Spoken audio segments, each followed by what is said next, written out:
गत 9 तारिख ठारू दरघा मैदान रे चलिथिबा दरघा मैदान premier league season 7 cricket tournament रविवार उद्यापित हो जाइछे।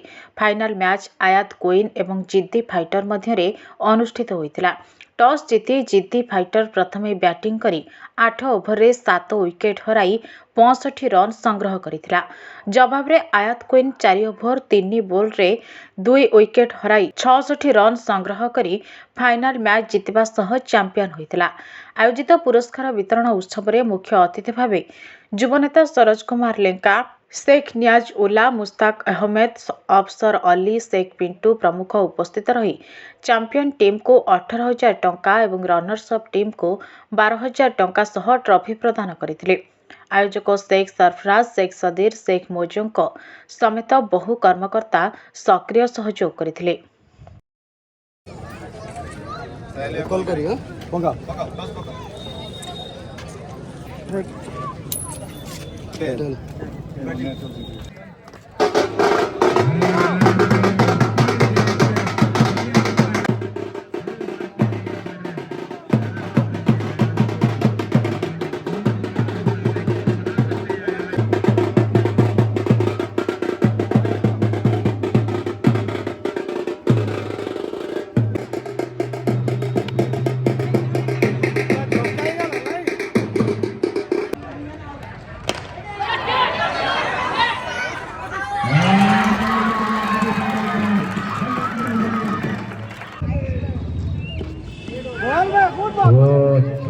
वहाँ पे रन आउट का चांस डायरेक्ट थ्रो और बचे वहाँ पे बाबी